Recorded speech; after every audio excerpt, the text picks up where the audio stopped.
Welcome to Charles Dickens' A Brain on Fire, a series that digs deep into the life and works of one of the greatest novelists of all time.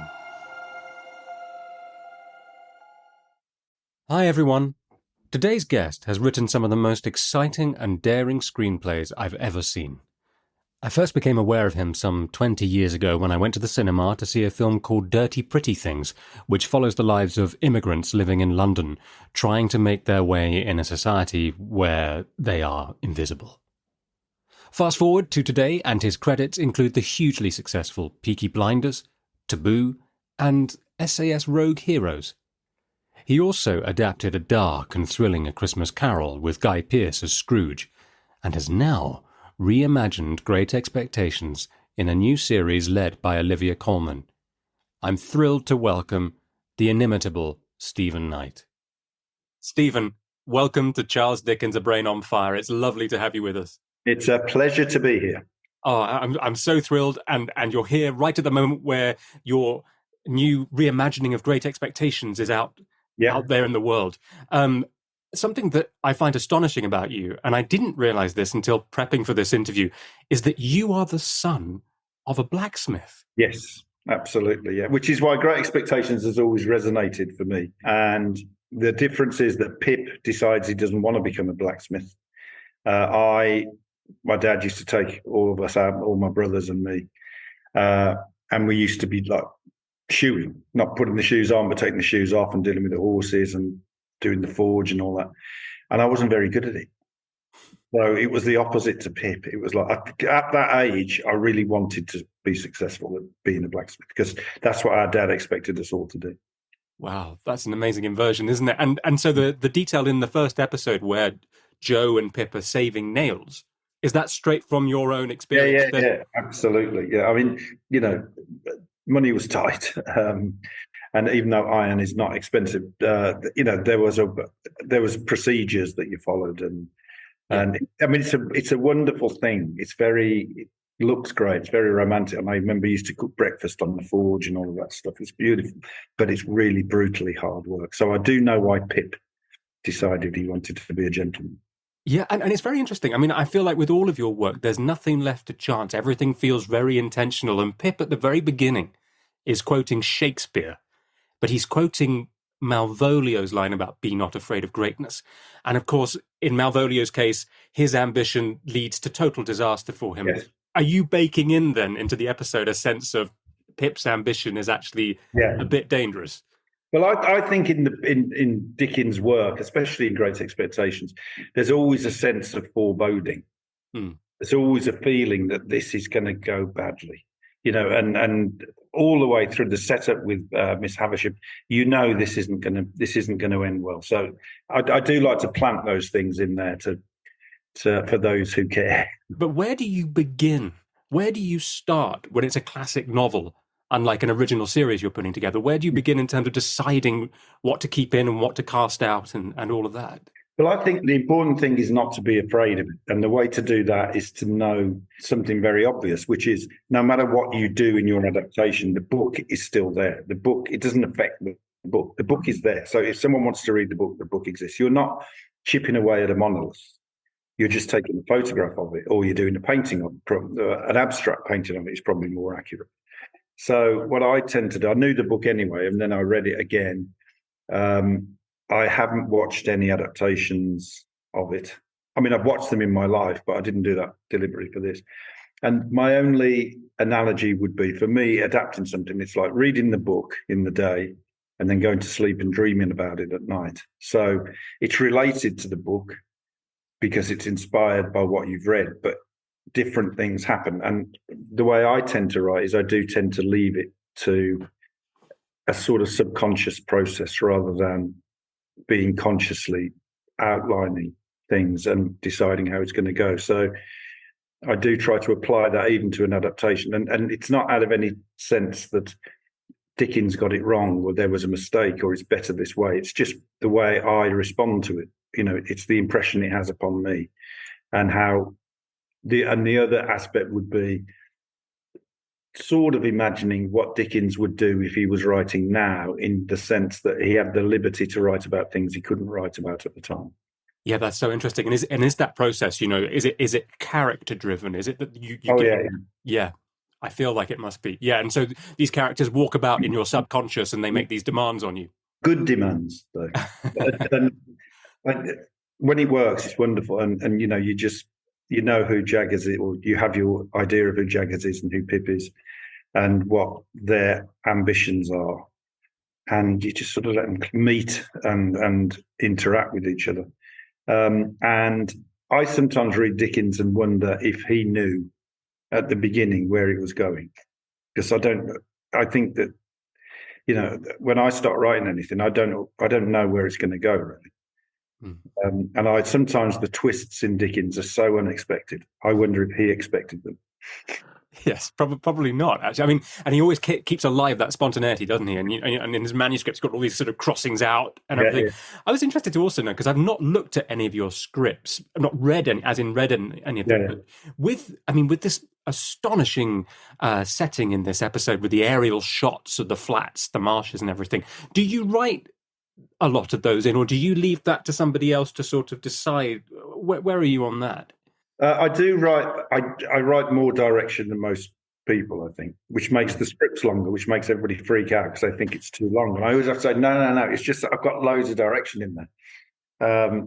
So I do write a lot. But then what happens is the director, when you get to the location or when you're selecting a location, when the director's doing that, they will come and say, you know, we don't have a lime kiln there, but we have this amazing twisted dead tree that looks incredible. Could they meet there? And you look at the photos, you think, well, that would look great. Yeah. So I think you should be subordinate to the beauty of it rather than the letter of the law of it.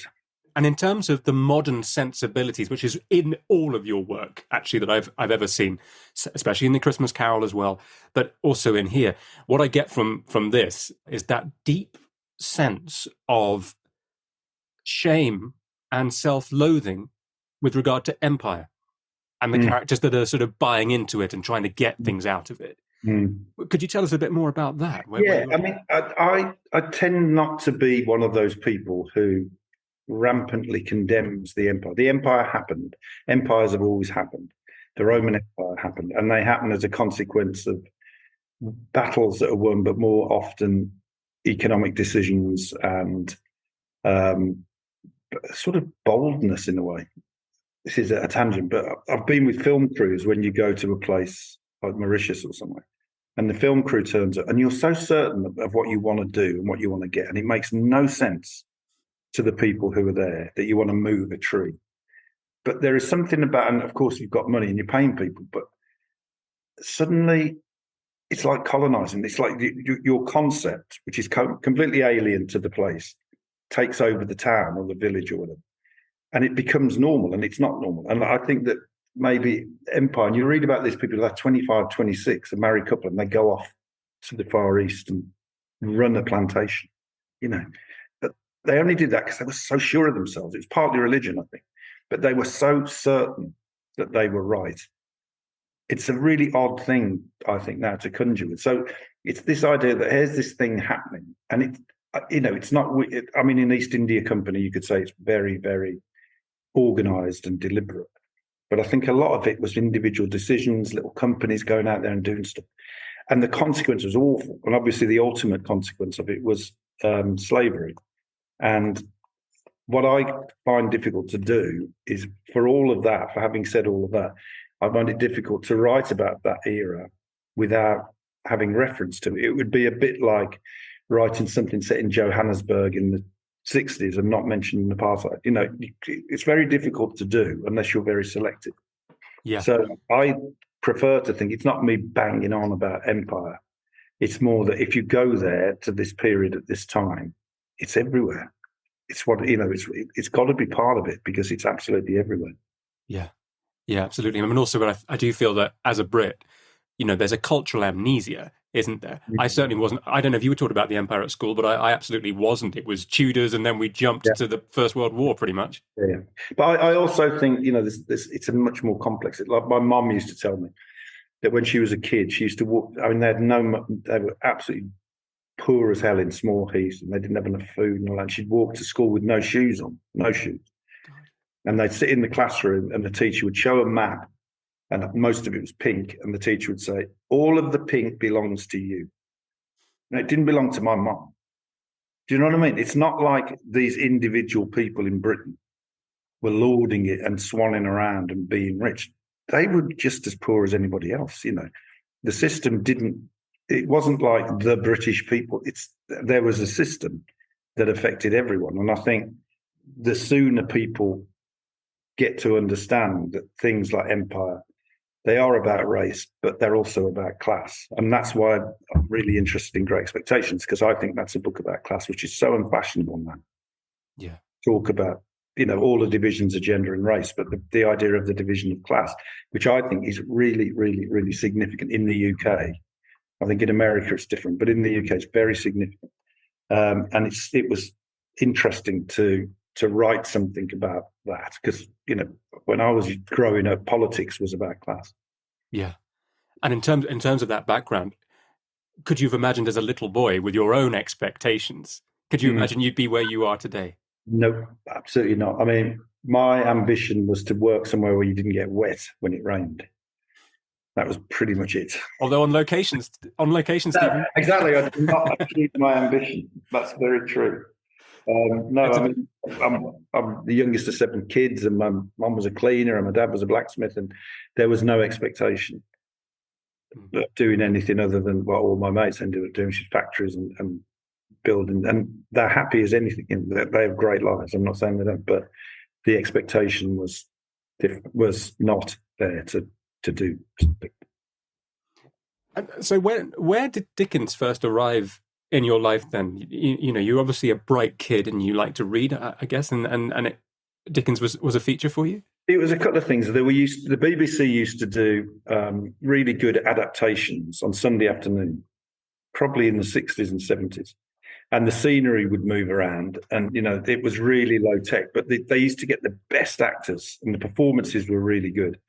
And going back to class, you'd see working class people not being idiots in that. Whereas if you looked at the sitcom that followed it or the drama that went before it, you were either a criminal or a joke, you know. And just it made me, but that didn't lead me to the books. What led me to the books is I had the brother who eventually became a blacksmith. Used to go to secondhand book because he was very bright, and he used to go to secondhand bookshops and bring books because there were no books in the house. And he started bringing all these books back, but because they were secondhand, it's so random. And it'd be like 19th century science books and The Fairy Queen by Edmund Spenser and Shakespeare and Dickens. So you'd see this title and you start reading, and it's like the smell. I mean, the smell of the books is very interesting. You know, that mouldy, I love it, that smell of an old book. And just reading it in a way, because for me, it kept you're racing to the dialogue in Dickens. For me, especially when I was a kid, you're waiting for the line because the line's going to bang. It's going to tell you what's going on, you know, and then you get the description, and then the line, the dialogue. And the dialogue is just, I think that's why I think Dickens would now be a screenwriter. It's the dialogue, and it's just amazing. Yeah, and do you remember the moment you first read Great Expectations? I don't know. I can remember the moment I first read it. It just became part of my consciousness quite early. On this project, and as with other FX projects, you're also a producer, aren't you? And so are you involved very much then in the casting of this adaptation? Yeah, I mean, the casting is a collaborate. It's a bit of a sort of a veto system where there's a group of people who are making the choice, and if somebody really doesn't think this is right, then it sort of acts as a veto, not always. But we kept getting first choices to say yes, which was fantastic. And I mean, the real challenge is finding the kid, always, because especially episode 1, because it's episode 1, a lot is hanging on the performance of Pip. But he's so good. It's brilliant. Yeah, Tom Sweet, isn't it, as Pip? Yeah, he's excellent. He's excellent. And with these characters, I mean, people that know Great Expectations, they can enjoy it because they have a sort of little foreknowledge. People that don't will, of course, enjoy it. But what I love about this is the fact that you make the characters a puzzle again. You make us see them with fresh eyes. So I think immediately the Gargerys. So Joe Yeah. Gargery, he's not he's not Yeah. naive. Yeah. He's very present and he's very switched on. Yeah. And Mrs. Joe Gargery is Sarah Yeah. Gargery. So how did you set about there filling She, out? she was the most challenging and interesting one, the one I'm most pleased with, actually, because in the book, she's pretty irredeemable, and she's constantly beating Pip and she's always beating him. And I just wanted to think of a way but then there's mention of her food, about her food is really nice. And I thought, well, maybe that's what it is she doesn't know how to show affection. And this is what Joe says. He says, you taste that, you'll taste love in there. And that sort of cracks it for her. And then she laughs and they have a bit of a joke. And then it's like that. Tolstoy said, all happy families are the same, but all unhappy families are different in different ways. And, the unhappy family has all this complexity to it. And I just really wanted to give her, and she breaks the cane and puts it on the fire, just as he's betraying her, and she's trying to be nice. So I did want to do that. I didn't really want her to be the emblematic character that she is in the books. I think Dickens is really sort of saying about the way children are treated and the beat children and stuff. But I wanted, and that, those moments I thought were really good. Yeah, they're excellent, because also something else that really jumped out with your adaptation is the fact that in the book we see everything through Pip's eyes, either as an adult or as a child. But because it's through Pip's eyes, we don't always get the fully rounded. But what I love about Sarah Gargery is that moment where she tries not to laugh. Yeah, I mean, that's extraordinary, isn't it? I was really pleased with how that turned out, because that was really important because it's so early, to do that really early, that she's been really horrible. And then she's not, and she's nice. And I mean, the point about it being Pip's point of view is absolutely right, because you have to bear in mind that he's quite a flawed character, and his perceptions and his point of view isn't always right. And he admits it later. So when he's talking about how terrible everything is, it probably is, but it may not be that terrible. It may not be as terrible. You know what I'm saying? That is from his point of view. So if you're objective, you might find, and Joe. He sees Joe. He's embarrassed about Joe in later years because he's a blacksmith and he's not educated. And maybe in his memory, he's seen him as far more of that than he actually was. Do you know what I mean? It's like just because he speaks in a certain dialect, which Dickens writes beautifully, doesn't mean he's an idiot. Yeah. Absolutely. And it's that childhood thing. It's that adolescent thing of being ashamed of your parents, isn't it? Embarrassed by them. It's that thing. I think there's a line in the original about it's a terrible thing to be ashamed of home, which, of course, when you are a small boy, you can be very easily. And then when you become an adult, you really understand. But it's odd, isn't it? I know Sarah Gargery or Mrs. Joe Gargery can be irredeemable in the book, but I've always felt slightly sympathetic towards her, actually, especially after what happens to her with Orlick and all of that. So it's really, and I really was really sort of delighted with that sort of way of seeing her. I have to say, I think that Ashley Thomas as Jaggers is absolutely extraordinary as well. And in our conversation, I think we're allowed to talk about the first two episodes, but he just, the way he sort of, I mean, where did you begin with him? I mean, a lot of it is him. Some of it is costume. The costume is amazing, I think, but he was perfect for that role. I mean, he's nothing like that in real life. He's just such a force when he comes on the screen and just takes it over. And I think that's what Jaggers has got to be. He's got to be. I mean, I think of Jaggers as representing London, really. Right. Because he brings Pip to London. But he's like London. He's amoral. He's motivated by money, But there are little alleyways that are quite beautiful. So there's elements to Jaggers where we find out he's not all bad. Oh, you see, but that's so interesting. It's so interesting you say that, because he's a puzzle. I can't work him out. And I'm sort of thinking, is he, because he takes a shine to Pip, doesn't he? He seems to take him under his wing. Yeah, he does. And it's sort of trying to find the reality of a bad person, And I believe that there are exceptions, but I think Dickens either loves, likes, or forgives all his characters, and he at least forgives them. And you feel the forgiveness in the way that he describes. There's a sort of amusement sometimes at the larger than life bad characters. that's almost like not redeems them, but forgives them for what they are, and suggests that maybe it's a consequence of where they're from. I think he couldn't help himself. I mean, Compson, you could say, is not redeemable, but I love what you're doing there with Compson and Magwitch. I mean, that's brilliant, because in the book, Compson is obviously a bit of a gentleman and a bit sort of afraid. But he just, this big sort of clash between the two of them is fantastic. Where did that come from for you in your mind? Well, it felt to me, and I can't remember what the line was that made me think it, but that in Dickens's mind, this was a battle that would go on forever, beyond the grave. These two forces were always going to be fighting. So it's not one chasing the other, even though it sort of is across England and Australia. It's, you know, they're destined to always fight. Yeah, but they're more equally matched. I mean, Compson can really. Oh, he's a nasty piece of work. Yeah, yeah. But, he has to be, I think, because of what he does. Yeah. And I think Magwitch in the first episode describes himself as a just cause and Compson as a lost cause, which I think is so great. I mean, what you do with your characters is you just throw it open at the very start. I think you've already mentioned that. And I think that's incredibly powerful, the way they just kind of display themselves. And so Biddy in that first episode, you know, what we read quite a few pages before we work out what Pip isn't seeing. But we see it in that first episode, don't we? That I mean, everything has to.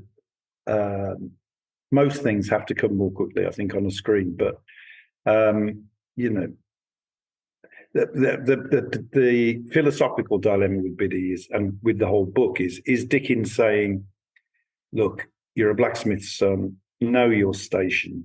Biddy's perfect for you. You should be shooting a horse." Or is he saying, "Isn't it awful? Here is this boy who's so smart and he can't escape." You know, and so the acceptance of Biddy, or the love for Biddy, or Biddy's love for him, is it a poisonous thing that's trying to drag him back, which, you know, it could be, or is it the natural thing that he should be accepting? I think in Dickens it favours the idea that it's the natural thing he should be doing, and that Estella is beyond him. But then, you know, you have to remember that in the book, Estella is adopted. She's not from a privileged background herself. Yeah. And of course, Olivia Colman as Miss Havisham. So how soon into this project did you think we've got to get her in for Miss Havisham? Well, we wanted her from the beginning, and then I'd written. I mean, you don't get her without providing scripts. So I think I'd either written all of them or three of them. And then when we knew we got her, I could then go back and make changes to sort of you know, to take advantage of what you've got. That reason. Yeah. And in terms of the portrayal, was there a backwards and forwards about how she was going to look and all of that? And yeah, I mean, it's very difficult because it's been done so many times. But the idea was, and I think Olivia said that she really got it when we were talking about that she's not dusty and dry; she's rotting. So it's quite damp, and the house is sort of rotting. It's still alive; it's still organic. And I think a lot of times she's depicted as being like dry and dusty and dead. She's not. She's still alive, and it's just rotting. The whole thing is rotting, which is much more sort of worse, really. But that's how she is. Well, that's very interesting you say that, because I saw that when they go into Satie's house, the whole house, like you said, it's not falling in, it's not all collapsing in ruin. It's actually pretty well furnished. And then when you get to the centre where you find Miss Havisham, then you start to see the decay and this nature is coming in and taking it all back. Yeah. So there's this most enormous tree, isn't there, around the staircase? Where did that come from? But I wanted it to look like nature had, when you think about it, if you left your house completely, didn't do anything for however many years, nature would reclaim it bit by bit. I mean, that's just the way it is. And I just think it's more interesting that here's this person who's trying to keep the world out, but the world is getting in. And you'll see in episode 5 or 6 that it comes in a very spectacular way. Oh, okay. We're in spoiler territory here. This is fun. Okay. Great. Stephen, this has been So wonderful to talk to you. And I just to finish, I wondered, are you already thinking of the next potential Dickens adaptation? Yes, it's between two choices, but I'm not allowed to. If I say it, it'll sound like an announcement, but it's one of two really good big marvels. Okay. But they're all. Well, on that very, very tantalizing note, thank you so much for your time. It's been such a pleasure. Thank you. It was a pleasure to do. It's great. Thank you. Thank you. Thank you for listening to Charles Dickens' A Brain on Fire. If you're enjoying these episodes and would like to make a small donation towards the costs of producing them, please follow the link at the bottom of the description and you can make a donation there. Every coffee you buy makes a huge difference. Thank you ever so much and see you next time.